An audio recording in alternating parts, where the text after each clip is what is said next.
Hi everyone, I'm going to teach you how to play a game called 3 in a row, or sometimes it's called neighbor numbers. It's got a couple different names.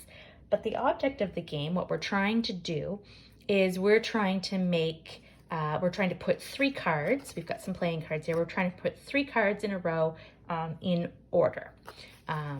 That the numbers go in.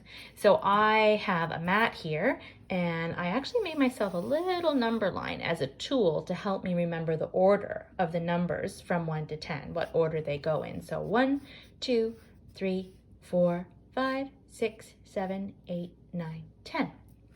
And I have my deck of cards. These are called playing cards. But if you don't have a deck of cards like these, you can just get some paper and cut some squares or rectangles, and you can write the numbers on them from 1 to 10 and maybe make 2 sets. So make 10 cards, number them 1 to 10, and make another 10 cards 1 to 10, and then have a little stack like this, okay?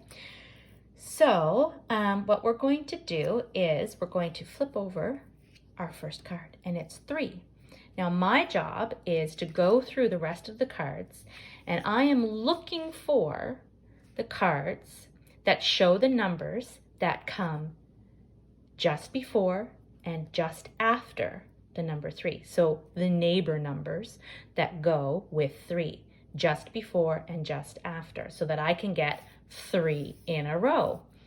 So I know by looking at my number line that if I look at 3, the number just before 3 is 2, and the number just after 3 is 4. So that's what I need to look for. If I flip over this one, hey, I've got 3. Well, that's the exact same number, so that one won't work. 7. 7 is not very close to 3. 7's up here. It's not one of the neighbor numbers. 4. Hey, I need the 4.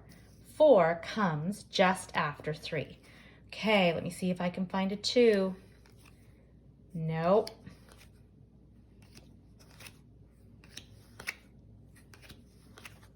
Lots of 4s. 7, 8, those are too high. 9, 2, there it is. There's the number 2. So 2 comes just before 3. So now I can count 2, 3, 4. And that's the right order for those 3 numbers. Now I can play another round. So I don't have to put the whole stack back again. I have enough cards here. I'm going to flip over. Oh, now I have 2. So the number that comes just before 2 is 1. And the number that comes just after 2 is 3. Now, one thing I want to show you in a deck of cards, there isn't actually a number 1. We often use this card called the ace to show the number 1. You can see there's 1 heart in the middle. So even though it has an A on it, which is a letter, not a number, we're going to use this card to be our 1. So that's what we're going to be looking for when we go through the deck to see if we can find. I'm going to give them a little shuffle. Okay, so we're looking for a 1 and a 3. Okay, so nope, that's the exact same number. 4. Now 4 is pretty close to 2, but it's not a neighbor number because 3 is right beside 2. 3 is in between 2 and 4. So hey, there's our 3. All right, 3 comes just after 2. So there it goes. Now we've got to find that number 1. See if I can recognize it as soon as I find it. Nope, none of these are working. These numbers are not. Oh, there it is. So this is my number 1. Now I have my 3 in a row. 1, 2, 3. Okay, now I can play again. So this time, here's my number. Ooh, 7. So that's on this end of my number line. Let me see what the neighbor numbers are for 7. The number just after 7 is 8. The number just before 7 is 6. So I call those 7's neighbor numbers. They're right next door. So I have to find those in my pile of cards. Let me see if I can find them. Hey, right away I got a 6.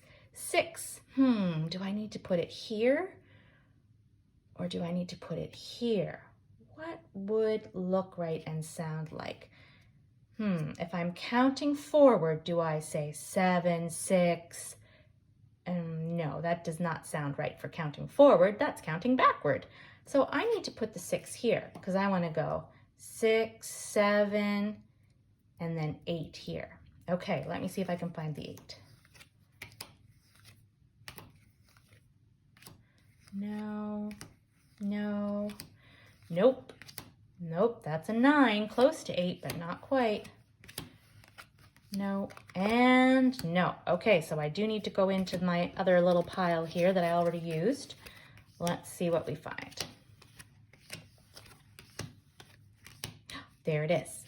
Okay, there's my 8. I know what 8 looks like. Okay, there's my 8. Now I've got the 2 neighbor numbers for 7. I have 6, 7, 8, my 3 in a row. And so you just keep playing that game using different numbers as your middle number and trying to find the numbers that come just before and just after. And again, you can think of it as needing 3 in a row or needing to find the neighbor numbers to whatever number you have in the middle. So it's a really simple, easy game. It's easy to play all by yourself, but it's great for practicing, remembering the order of numbers. It's great for counting from 1 to 10, but not always starting at 1 because you're starting with different numbers in the middle. And it gets your brain thinking about the numbers that come just before and just after different numbers from 1 to 10.